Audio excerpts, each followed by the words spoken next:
Good afternoon.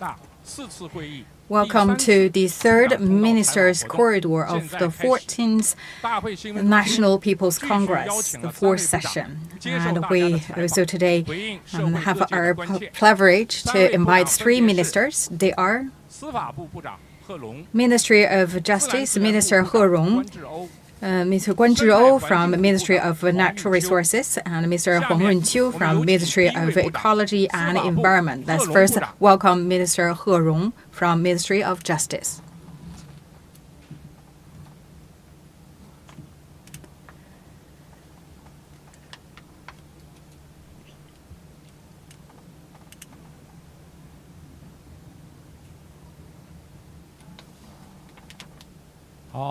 Now the floor is open for questions.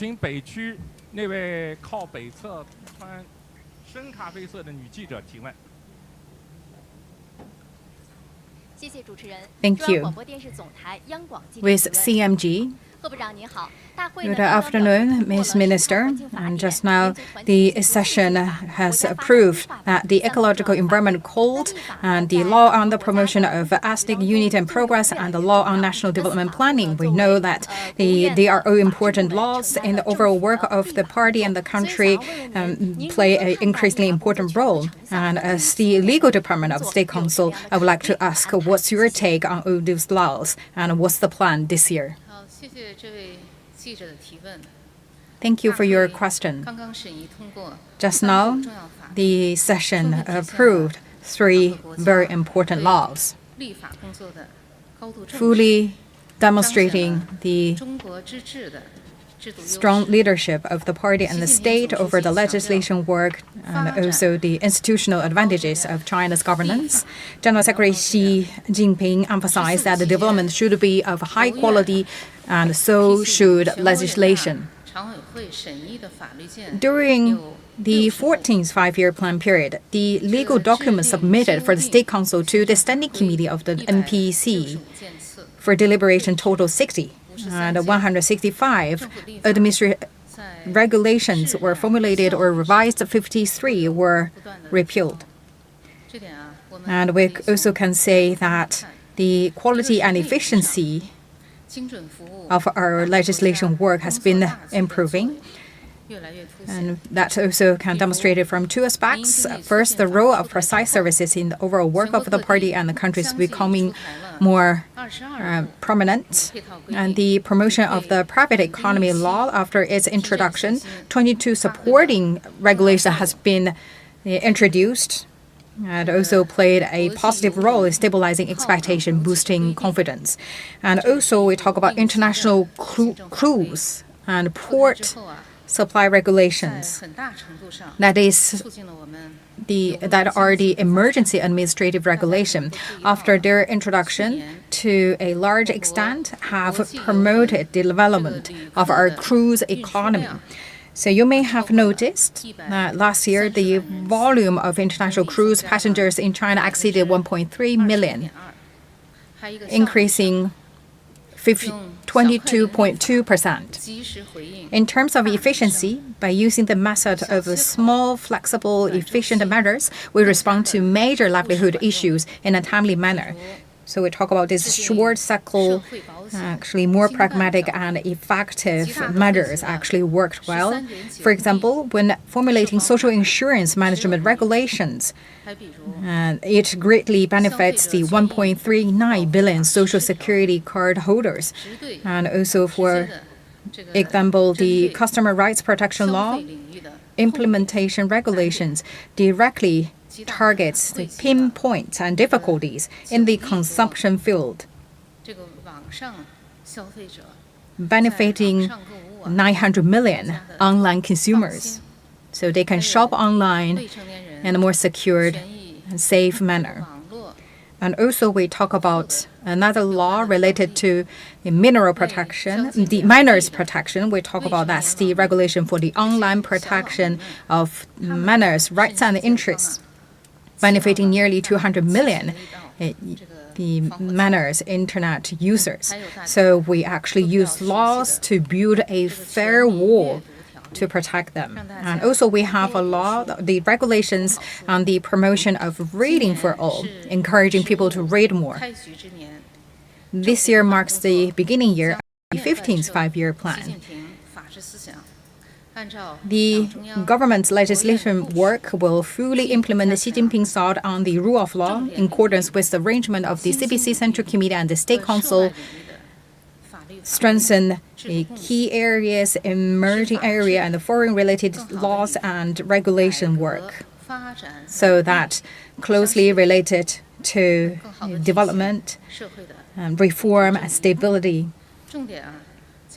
and also better reflect social fairness and justice.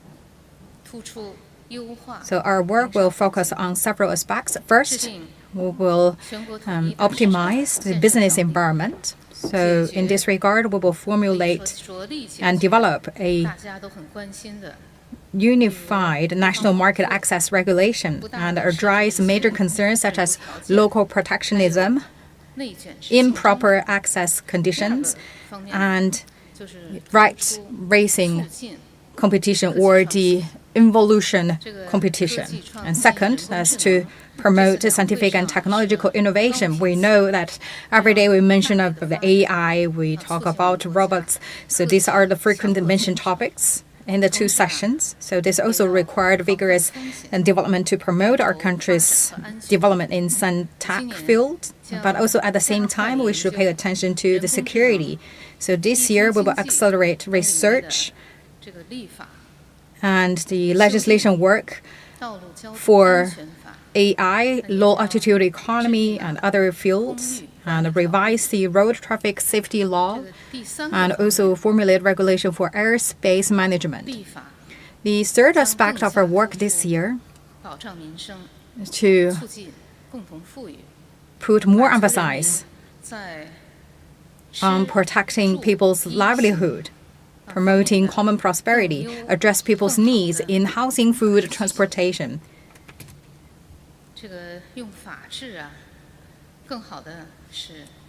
So we can better meet their legislation needs. So we talk about 1.4 billion people have access to clean water, safe medicine, comfortable housing, and safe and smooth roads.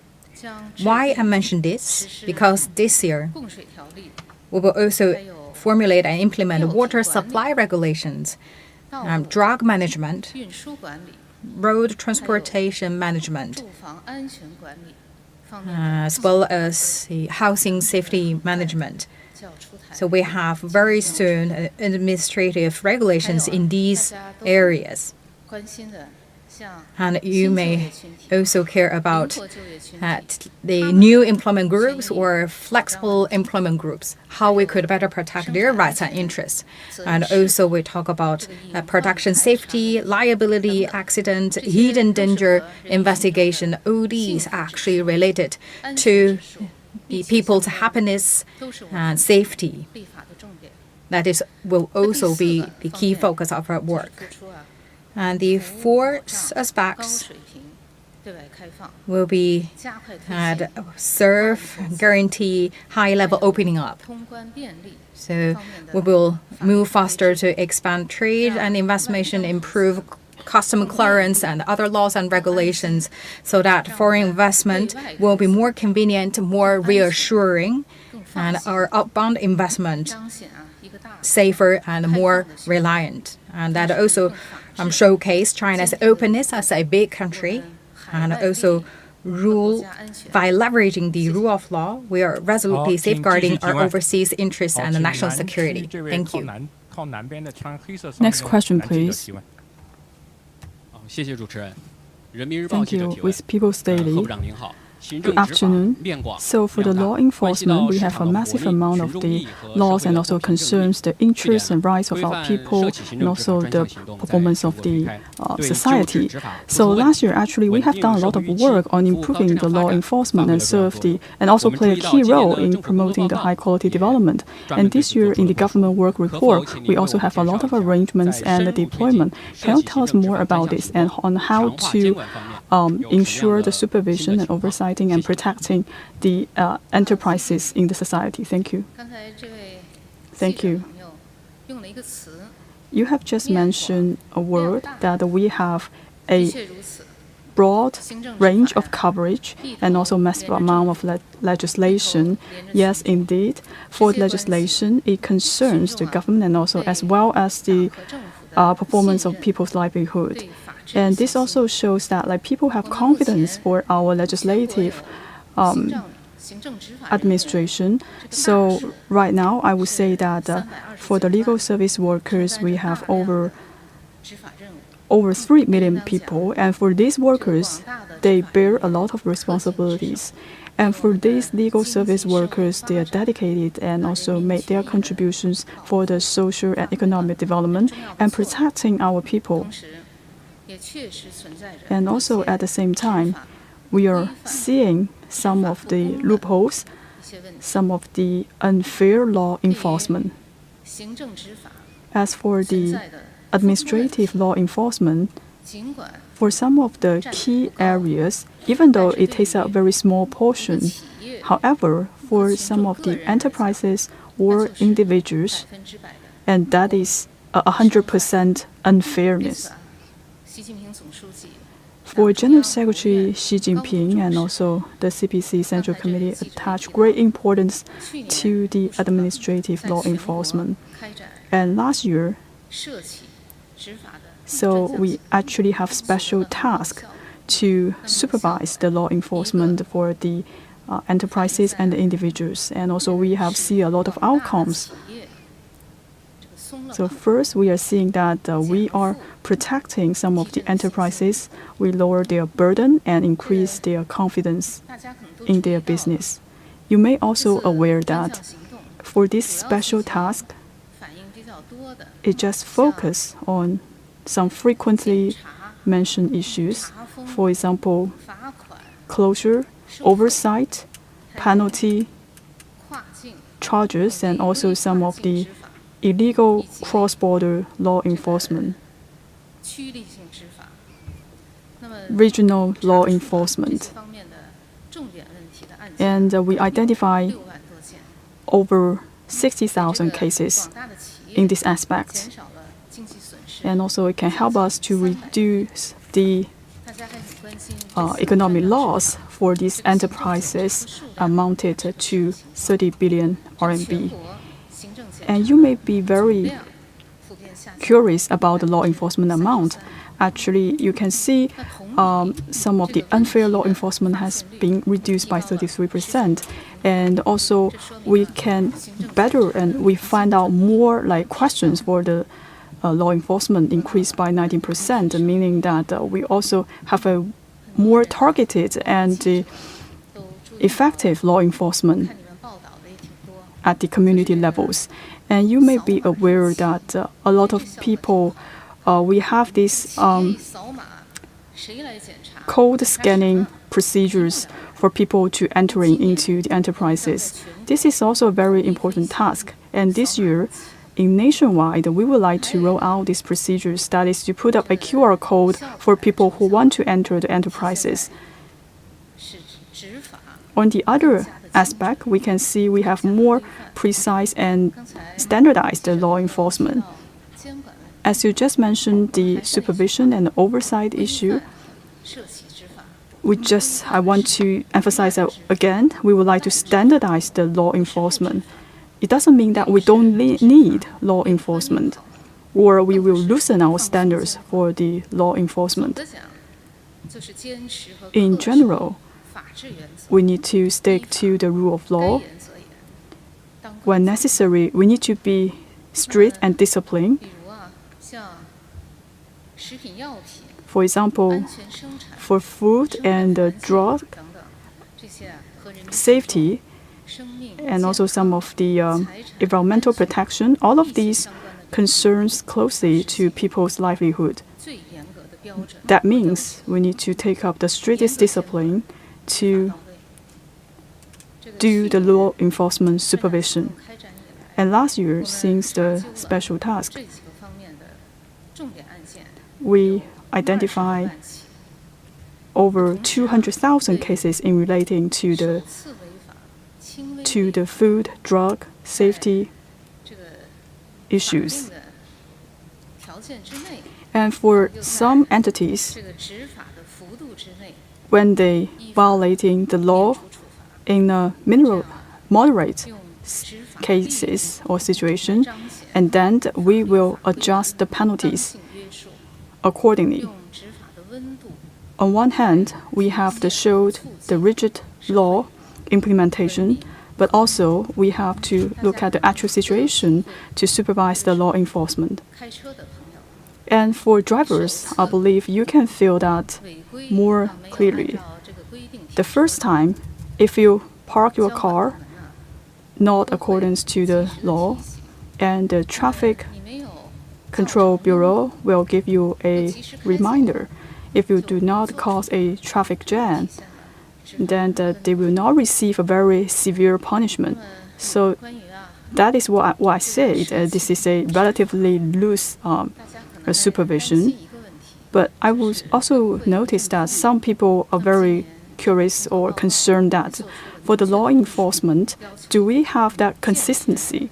Well, this year in the government work report, we can see that we need to standardize the long-term law enforcement mechanism, both for the enterprises and also the individuals. And we will focus on the two aspects in accordance to the requirements from the State Council. And first, we will emphasize all of those key issues. And second, we will continue to standardize the law enforcement. First, we will continue to work and to roll out the new provision on the administrative law enforcement, which will be taken into effect from February the 1st this year. And also, we need to use the science-tech empowerment and use the technology to lower the burden for the enterprises as well as lower the burden for the legal service workers. Also, I would like to mention the other point, that is to speed up our efforts in the efficiency of the administrative law enforcement. I also noticed that a lot of the deputies also mentioned this law enforcement. We will continue our efforts to make sure that the law enforcement is effective. Thank you. Now let's welcome the second minister, Minister Guan Zhiou from Ministry of Natural Resources.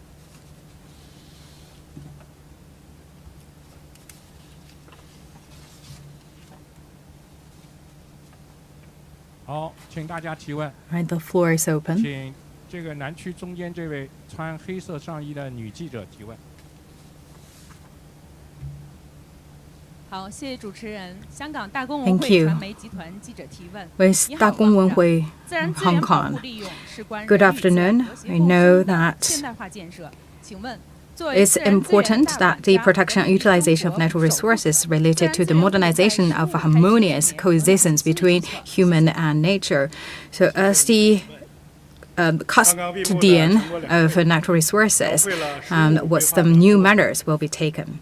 Thank you for your question. The just concluded 2 sessions painted a ground blueprint for the 15th five-year plan, embarking on a new journey to strive for the 15th five-year plan. At this new starting point, we must firmly establish and practice a correct view of political achievements, coordinate the promotion of high-quality development and high-level protection. We focus on 3 aspects. First, we optimize the spatial layout. So we should further strengthen the implementation of main functional zones, refine, optimize the functional zoning, improve supportive policies, and also to leverage local features. So that will boost high-quality development. And we will also put a very close eye in a dynamic manner to plan the land and space and carry out assessment optimization of the planning in a realistic manner. Especially, we talk about that the 3 right lines, So that we should resolutely safeguard the boundaries of cultivated land, ecological protection, and the urban development, make sure that national food security, ecological security, and also the unregulated urban expansion should be stopped. And second, we focus on innovative resources allocation. We need to focus on key projects for the 15th five-year plan, and by establishing a licensing system for spatial planning, implementing land, forest, grass, mineral use, so that we could conduct joint approval, so that will also shorten the approval time. This allowed our projects to be implemented quickly, start earlier, and yield results at an early stage.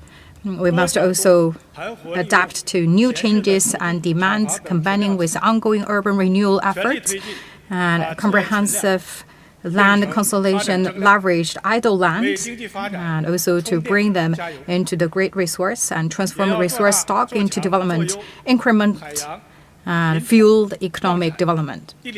At the same time, we should also think about that, the incremental factors, and also to build that greater space for employment and entrepreneurship, so that will also guarantee that people ensure them to have stable employment and a better income.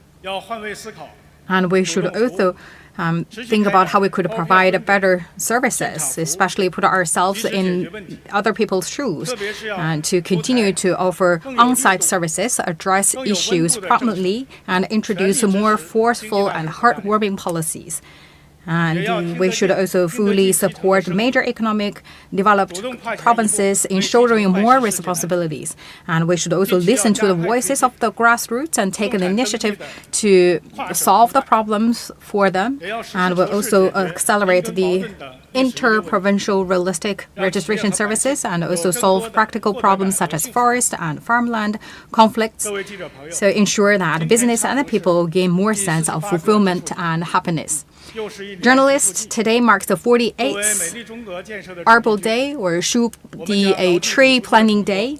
So it is the season for planting trees, and also we should take this occasion to build a beautiful China, and keep in mind the General Secretary Xi's instruction, fulfill our mission, and uphold integrated protection and systematic governance of mountain, river, forest, farmland, lake, grassland, and coordinate implementation of the shelter belt program of the water conservation ecological restoration projects, so we could write a new chapter for the country. Thank you. Next question, please. With CMG. Good afternoon. And the maritime economy actually is a new growth for the China's growth in the economy. So what are some of the progress for the maritime economy? So what are some of our considerations to advance the 15th five-year plan? Thank you for your question.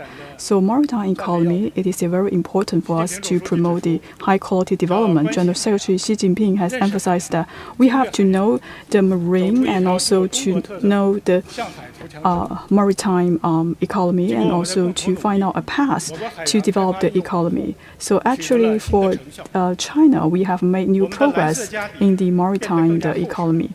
Now you could see that in 2025, in the maritime economy has exceeded over 11 trillion yuan, accounting for 6.9% of the total economy. And also for the ships, the hydropowers, and also some of the other aspects, we are actually leading the other countries. And also for some of our self-developed products relating to the maritime economy, also gain a good momentum. And also we are continuing our development in the different sectors for the maritime economy.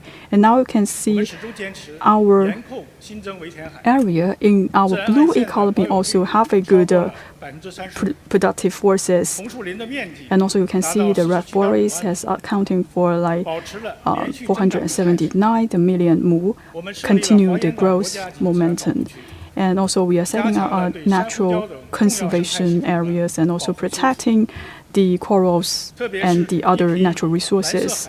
And especially we are seeing that we have a very beautiful banks and marine resources, and some of the places they are actually becoming the resort for our local residents. And also for our marine growth powers is very important for us. And now this year we actually set up this Laoshan laboratory, and also they have building the first ship, and also dedicated for developing the marine economy. And also we have like different like cruises, for example, Jiaorong together with the Fendou, and also we have accomplished the task for the deep sea exploration. And also we continue to expanding our circle of friends for the marine economy. And we are the first to enter into the diversified development of the marine economy, and also we are signing the cooperation agreement with over 15 countries. And also we have a lot of the scientific exploration tasks with other countries.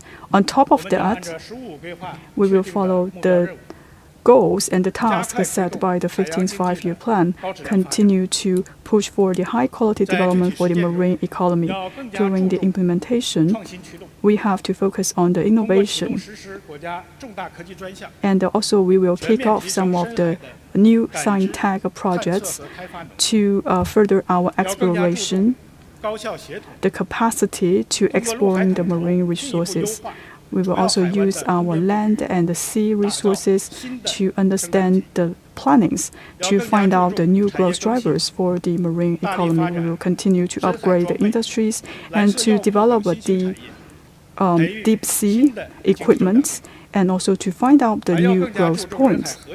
And also we have to maintain a harmony between the humans and the marine resources. When people taking the cruise and also they go fishing, and this will become a new fashion for our people. And also we need to achieve the win-win cooperation. We will work with others to build a community with the marine resources.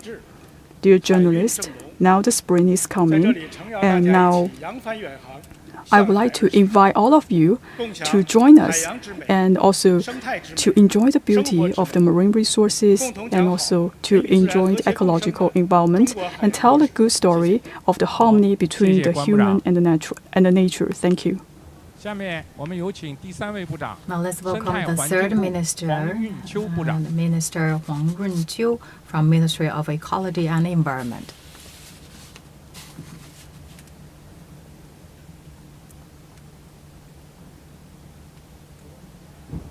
The floor is open for questions.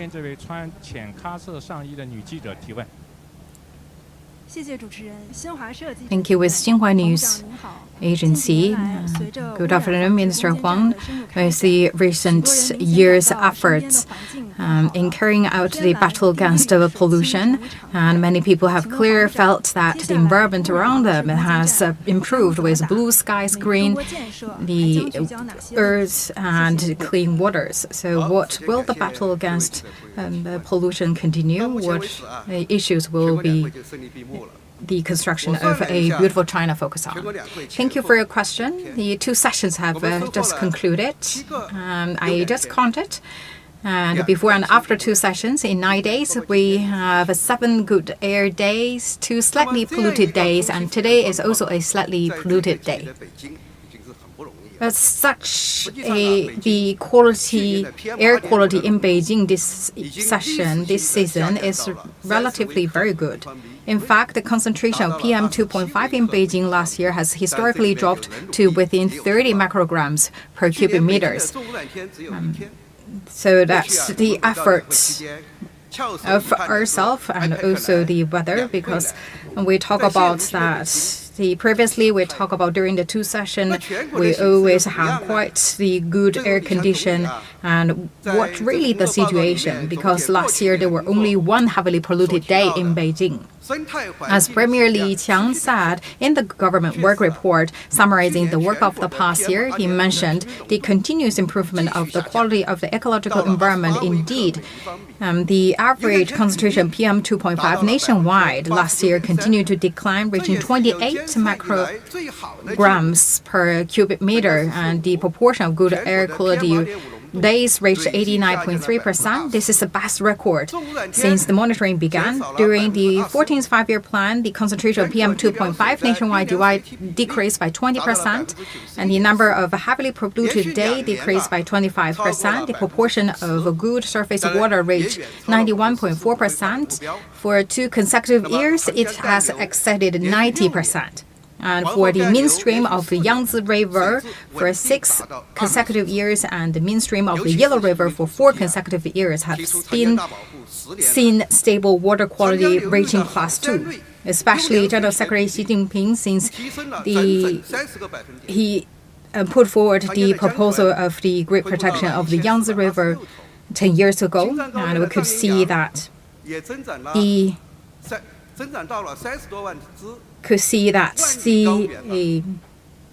antelope on the Qinghai Xizang plateau has also increased to over 300,000, and the water system and in the Yangtze River also improved a lot. So I also in recent years travels to many places. What I see everywhere is clear waters and green banks, birds singing and flowers blooming. I believe you and I share the same feeling. We could see that the ecological environment actually has exceeded 90% for many consecutive years in terms of people's satisfaction rate. However, we must also recognize that compared to the goal of building a beautiful China, the foundation for improving the quality of our ecological environment is not yet solid enough. There are many prominent problems that concern the people. We need to address these issues. For example, the problem of severe air pollution in some regions, and the pollution issues in small water bodies, the dumping of garbage, solid waste, hazardous waste, and illegal disposal problems, as well as the odors in cities, as well as dust and noise pollution. These not only affect the effectiveness of building a beautiful China, but also they are directly linked to people's physical and mental health. So regarding to your question earlier, in the 15th five-year plan, the goal of building a beautiful China, that is to address these issues. Regarding heavily polluted days, although the national average of heavily polluted days last year has dropped to less than 1%, but every autumn, winter in some areas, such as Beijing, Tianjin, Hebei region and surrounding areas, we know that the heavy pollution weather persists still occurred from time to time. And the proportion actually exceeds 3%. The impact of heavily polluted day on the concentration of PM2.5 is very significant. We talk about last year, the number of heavily polluted days nationwide on PM2.5 is 1.2 micrograms per cubic meter. So what's the concept of 1.2 micrograms? So our entire 14th five-year plan has a decline target of 1/3 in 5 years, which is close to 30%. In other words, 1% of heavily polluted days actually contribute to about 30% of the concentration of PM2.5. So for 15th five-year plan, one of the key goals of pollution prevention and control battle is to continue to reduce the number of heavily polluted days and solve this 1% problem. Solve that. This is really to help people have a quite healthy heart and lung. We know that we should adhere to a systematic approach. And in particular, we must seize the opportunity of the carbon peaking goals, and also today we also approve the ecological environmental code that all help us to promote our industrial structure, energy structure, transportation structure to develop a green, low carbon development way. So we need to really bring down, reduce pollutant emissions. And let's also talk about the small water bodies. In recent years, our management of major rivers have been quite good. Everyone have also have this impression. But we talk about in rural areas or the urban rural fringes, some small and macro water bodies and the tributaries face pollution issues. even the black and odorous water issues. So these are actually quite prominent issues. We talk about they are very small size, but they directly relate to the well-being of people. So this year, we will continue to issue relevant documents to deepen the governance of water pollution. And our focus will shift to rural areas, urban rural areas, as well as county seats. And also at the same time, we also arrange more than 200 nation-level monitoring sites and a number of provincial-level monitoring sites. So the goal is to better manage the governance of small and macro water bodies. So we talk about where the people look forward to, the government should respond. The construction of a beautiful China is a project based on reputation rather than slogans. It's a project based on the will of the people rather than face saving. So we talk about that. We will firmly establish and practice the right will of political achievements, starting with very little small things around the people, and continue to promote our blue sky, beautiful river lakes, beautiful bays, cities, and countryside, so that people really experience and feel our great, beautiful China. Thank you. Next question, please. Thank you. With Legal Daily, so for the ecological supervision, it's very important for us to protect our ecological protection. So can you tell us, what are some of the area consideration for us to oversight the ecological protection? What are some of the role of the digital technology in this regard? Thank you. Thank you for your question. This is a very good question. For the environmental oversight or supervision, it is very important. And actually, it is the pillar for us to protect the ecological environmental areas. And this also helps us to promote the high-quality development. So in the past few years, our ministry has always to carry forward the 4 transformations for the supervision, for the environment and the ecology. So it is not just on the oversight or the supervision side. And we also becoming a whole process, the whole chain, the supervision of the ecology and the environment. And for this transformation has effectively advance our capacity in monitoring the ecology and also the environment. And also we are also seeing that for the enterprises, they also improve their awareness to reduce the emission of the pollutants. And now we are also seeing that for the total amount of the emission had, say, 68% of decrease. But also we also need to be aware that right now we have a lot of illegal acts. And some of the people, they are still violating the laws and also hurting the environment and the ecology. They also change their ways to damage the ecology and the environment. For example, they produce some of the false data for the monitoring. It is very difficult for us to monitor those data. But we are seeing that with the development of the AI, the digital and the information system, we are seeing that we have more and more measures to address those questions and the issues. Right now, for the monitoring of the ecology and the environment, we are now entering into a new stage that is more relying on the digital development and information technology as well as AI. And all of these are very quite representatives. For example, for the monitoring for the environment, in the past few years, we always focus on the digital-based monitoring and intelligent-based monitoring. We are reshaping our way in monitoring the situation of the environment. For example, for the sampling of the water resources, we're actually using the drones to collect the samples. So it can collect the sample very fast and return in a short period of time. It can actually reduce our manpower and also improve the efficiency. And especially for the drones, it has much more advantages in collecting samples in the remote and rural areas. And also we are open new labs to monitor the environment. That is what we call no light laboratory. That means that we don't have to turn on the light. We can use the AI robots to monitor the ecology and the environment. They can collect the information and also analyze the information and deliver a result. So all this process is quite intelligent and also give us 8 times of improvement of the efficiency. Also, it can reduce the human intervention and to prevent the situation of the false data.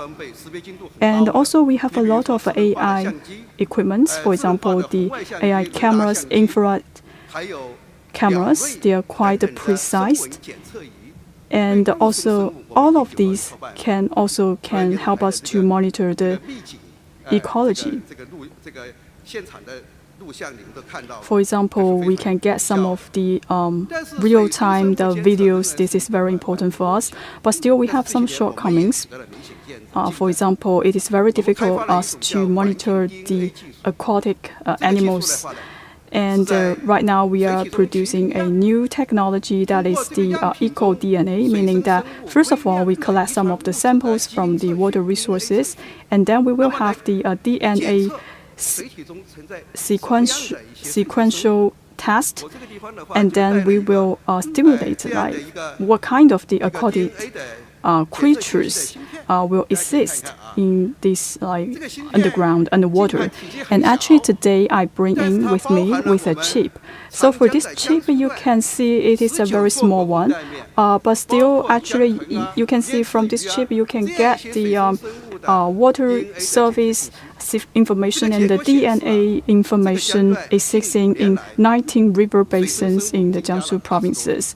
And based on the information from this chip, you can see that actually for the aquatic animals, actually it has been increased by 20% in the past 5 years. And now I will continue to go back to our issues about the law enforcement on the monitoring of the ecology and the environment. How we identify the problems? First of all, we gather the big data and also we analyze the big data.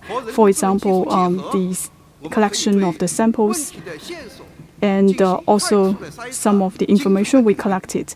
After we analyze those information, we can target those information and the problems directly. We can deliver our result to the law enforcement workers. So when they try to monitor or supervise the situation, so they have a foundation, and this also can help us to improve the law enforcement in terms of the monitoring of the ecology and the environment. This is also a change for us as compared to the traditional way of the monitoring. For example, last year, we have carried out over 240,000 times of the offline monitoring of the ecology and the environment, but still the accuracy rate of identifying the problem has been increased by 15 to 20%. When we found some of the enterprises violating the laws, we will give them a very severe punishment. And also in the past few years, we also make good use of AI and applying the AI technology in the monitoring of the ecology and the environment. So, for example, we will check the pollutant emission, and especially for the pollutant emission from the heavy diesel vehicles. And by using the AI technology, we are seeing a lot of the good results. So in general, in monitoring the environment and the ecology, I think in the future, the trend is to use AI, to use the information technology. And we will continue to work hard to make sure that the monitoring is more subjective, and also we can have more effective monitoring of the ecology and the environment. Thank you, Mr. Huang. Friends from the media, so this is the end of the interview for the Minister's Corridor.